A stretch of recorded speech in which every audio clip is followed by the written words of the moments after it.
Hello everyone, welcome to only IAS.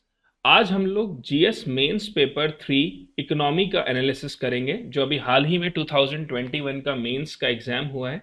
उसमें हम specifically economy का एनालिसिस करेंगे। पेपर 3 में वैसे तो कंपोनेंट्स काफ़ी ज़्यादा हैं, जिसमें आपके इकोनॉमी आता है, डिजास्टर आता है, science and tech, international relation, ये सब आते हैं। लेकिन हम यहाँ स्पेसिफिकली इकोनॉमी का एनालिसिस करेंगे। क्वेश्चन हमारा नेक्स्ट ये बोल रहा है, explain the difference between the computing methodology of India GDP before the year 2015 and after the year 2015। Question number 3 हमसे डायरेक्टली ये नहीं पूछ रहा है कि आप जीडीपी के डेटाज बताइए कि 2015 से पहले क्या थे और 2015 के बाद क्या है। तो इस क्वेश्चन को अटेम्प्ट हम कैसे करेंगे? सिंपल क्वेश्चन है, ये भी ज़्यादा टफ क्वेश्चन नहीं है। इस क्वेश्चन को अटेम्प्ट हमें सबसे पहले ऐसे करना है कि इंट्रोडक्शन जब हम दे रहे हैं तो हम जीडीपी की डेफिनेशन बता दें कि जीडीपी होता क्या है। जीडीपी का सिंपल मतलब होता है all final goods and services that are produced in our country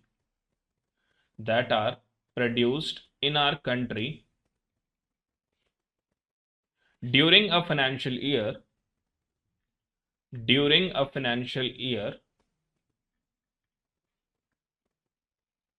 उसको हम जीडीपी कहते हैं। इसको हम जीडीपी कहते हैं। अब हमसे ये पूछ रहे हैं कि इंडिया में जो जीडीपी को कंप्यूटेशन था 2015 से पहले और 2015 के बाद, उसको आप स्पेसिफाई करें। तो बहुत सिंपल है, 2015 से पहले अगर हम कहें बिफोर 2015 और आफ्टर 2015, तो क्या क्या चेंज आए? देखिए, सबसे पहले बिफोर 2015 जो जीडीपी कंप्यूटेशन था वो जनरली इनकम मेथड और एक्सपेंडिचर मेथड से होता था। वो जनरली इनकम मेथड या एक्सपेंडिचर मेथड से होता था। ठीक है, इनकम मेथड या एक्सपेंडिचर मेथड से होता था। वहीं अगर मैं बात करूं आफ्टर 2015, 2015 के बाद जो जीडीपी कंप्यूटेशन है वो ग्रॉस वैल्यू एडेड मेथड से होता है। वो ग्रॉस वैल्यू एडेड मेथड से होता है, जिसको हम जीवीए कहते हैं। ये पहला डिफरेंस हो गया। दूसरा, हम यहां पे कह सकते हैं कि यहां पर mixed income is not included. यहां पे मिक्स्ड इनकम नॉट इंक्लूडेड, या हम ये कह सकते हैं कि काफी सारे सेक्टर्स की जो इनकम थी उनको जीडीपी में इंक्लूड नहीं करते थे। यहां पर मिक्स्ड इनकम जो है उसको इंक्लूड किया जाता है। मिक्स्ड इनकम को इंक्लूड किया जाता है। जैसे काफी सारे सेक्टर्स जो है वो अब जीडीपी के परव्यू के अंदर आ गए हैं। एक एग्जांपल जैसे मैं आपके लिए लेता हूं, जैसे मान लीजिए कोई ब्रेड सेल करने वाला है, कोई थड़ी है जिसपे ब्रेड या डोसा सेल हो रहा है। अब हम उसको जीडीपी में कंप्यूट करेंगे क्या कि वो गुड्स दे रहा है या सर्विसेज दे रहा है? तो 2015 से पहले मिक्स्ड इनकम को इंक्लूड नहीं किया जाता था, लेकिन 2015 के बाद उनको मिक्स्ड इनकम वालों को भी जीडीपी के अंदर इंक्लूड किया जा रहा है। तीसरा जो डिफरेंस है वो है बेस ईयर चेंज का। बेस ईयर चेंज को हम कह सकते हैं कि 2015 से पहले, ये खैर इतना बड़ा सिग्निफिकेंट डिफरेंस नहीं है, लेकिन फिर भी आप इंक्लूड कर सकते हो कि बेस ईयर चेंज 2015 से पहले ये था और 2015 के बाद में ये हुआ। उसके अलावा जो एक और बहुत बड़ा डिफरेंस है कि बिफोर 2015, 2015 से पहले प्रोडक्ट टैक्स को इंक्लूड किया जाता था। प्रोडक्ट टैक्स को इंक्लूड करते थे 2015 से पहले। वहीं 2015 के बाद आफ्टर 2015 प्रोडक्ट टैक्स और प्रोडक्शन टैक्स दोनों को जोड़ा गया है। Product tax plus production tax दोनों को इसमें इंक्लूड किया गया है। प्रोडक्ट टैक्स और प्रोडक्शन टैक्स में डिफरेंस क्या है मैं आपको ये बता देता हूं। प्रोडक्ट टैक्स जो होता है वो किसी भी फर्म के ऊपर लगाया जाता है, किसी भी फर्म के ऊपर लगाते हैं। जैसे उसकी कोई रजिस्ट्रेशन फीस है जो उसने पे की है, ठीक है। उसके अलावा जैसे उसने कोई स्टैंप ड्यूटी पे की है, या मान लीजिए कोई लैंड रेवेन्यू समथिंग कोई अमाउंट है वो पे किया है, ये होता है प्रोडक्ट टैक्स। वहीं प्रोडक्शन टैक्स होता है जो गुड्स के ऊपर लगाया जाता है, जैसे कस्टम ड्यूटी है, एक्साइज ड्यूटी है, इसको हम प्रोडक्शन टैक्स कहते हैं। जो गुड्स या सर्विसेज पे लगाए जाते हैं, कस्टम ड्यूटी है या आपकी एक्साइज ड्यूटी है, सर्विस टैक्स जो पहले होता था, ये सब प्रोडक्ट और प्रोडक्शन टैक्स है। तो प्रोडक्ट टैक्स 2015 से पहले था और product tax plus production tax 2015 के बाद आया है। तो ये इस तरह से आप एक डिफरेंस क्रिएट कर सकते हो जीडीपी 2015 और जीडीपी 2015 के बाद में। इसके अलावा कंक्लूजन में आप ये लिख सकते हो कि जो एक्सपर्ट्स थे उन्होंने ये भी कहा था कि जो 2015 से पहले का भी मेथड था उसमें भी कोई प्रॉब्लम नहीं थी, लेकिन उसमें सिग्निफिकेंट चेंजेस जो थे वो उस टाइम टू टाइम अपडेट करने जरूरी थे। बाकी एज सच इस तरह से आप एंड कर सकते हो। तो इस क्वेश्चन में बहुत सिंपल, बहुत प्लेन क्वेश्चन है, क्वेश्चन नंबर 3 का। अब हम बात करेंगे नेक्स्ट क्वेश्चन, क्वेश्चन नंबर 4 पे, जो कि बात करता है बजट कंपोनेंट पे। तो नेक्स्ट क्वेश्चन जो है वो बात कर रहा है कि distinguish between capital budget and revenue budget, explain the component of both these budget. बहुत ही सिंपल क्वेश्चन है, पूरे पूरे 10 मार्क्स में से कम 8 से 9 मार्क्स इस क्वेश्चन से आप इजीली स्कोर कर सकते हैं। तो पहले इसमें आप इंट्रोडक्शन में टेबल बना सकते हैं, बजट क्या होता है, बजट में एनुअल फाइनेंशियल स्टेटमेंट इसको कहते हैं। इसके दो कंपोनेंट होते हैं, एक होता है कैपिटल बजट, एक होता है कैपिटल बजट और एक होता है रेवेन्यू बजट, एक होता है आपका रेवेन्यू बजट। फिर इनके सब कंपोनेंट्स में आप लिख सकते हैं, कैपिटल बजट में आपके आते हैं कैपिटल एक्सपेंडिचर, कैपिटल एक्सपेंडिचर, और यहां पे होगा आपका capital receipt. Similarly revenue budget में भी आपके दो कंपोनेंट आएंगे, revenue expenditure, revenue expenditure and revenue receipt. ठीक है, तो ये आपके दोनों चीजें आ गई।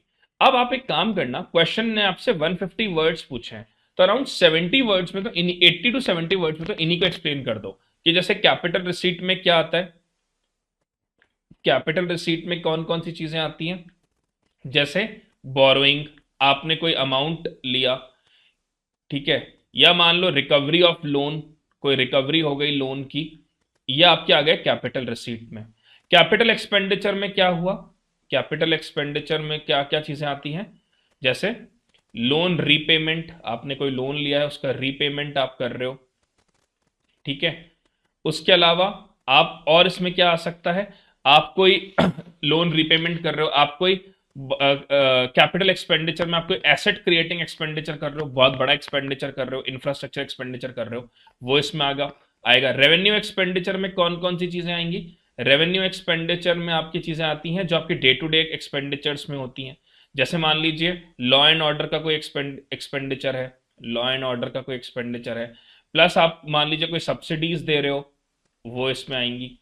वहीं आपके रेवेन्यू रिसीट में क्या क्या आता है, रेवेन्यू रिसीट में आपकी इनकम आती है सारी, जैसे मान लीजिए फीस पेनल्टी फाइन से कोई इनकम है, फीस पेनल्टी फाइन से कोई इनकम आई है, ठीक है, फीस पेनल्टी फाइन से कोई इनकम आई है, ठीक है। तो ये आपके रेवेन्यू रिसीट में आ जाता है। या आपको मान लो इंटरेस्ट रिसीव हुआ है, किसी कंट्री को आपने लोन दिया है, तो these are come under revenue receipt.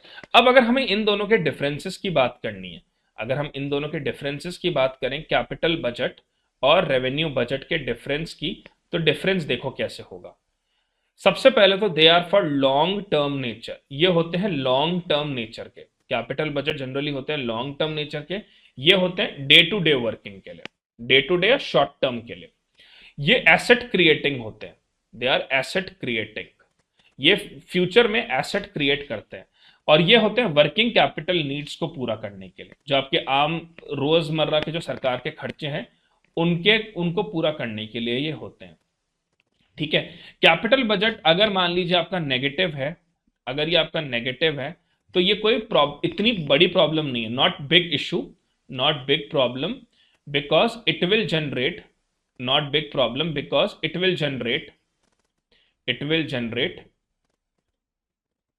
future income as it is made for future investment, क्योंकि ये एसेट क्रिएटिंग होता है। जैसे आज अगर सरकार ने नेशनल इंफ्रास्ट्रक्चर पाइपलाइन पे 120 करोड़ या 110 करोड़ रुपए खर्च किए हैं, तो कैपिटल बजट का कंपोनेंट है, क्योंकि वो फ्यूचर में जाके एम्प्लॉयमेंट एनहांस करेगा, इंफ्रास्ट्रक्चर एनहांस करेगा, कंट्री के जीडीपी एनहांस करेगा। अगर ये नेगेटिव है तो ये एक वरीसम सिचुएशन है। अगर ये नेगेटिव है तो ये एक वरीसम सिचुएशन है। इसका मतलब कंट्री अपने बेसिक एक्सपेंडिचर्स को पूरा करने के लिए उसके एक्सपेंडिचर ज्यादा है और इसमें रिकवरी जो है वो इतनी लंबी नहीं है। फिर इससे कंट्री का डेवलपमेंट स्टेटस पता लगता है, कंट्री डेवलपिंग से डेवलप्ड में कन्वर्ट हो सकती है। इससे कंट्री के बेसिक एक्सपेंडिचर्स का मालूम पड़ता है।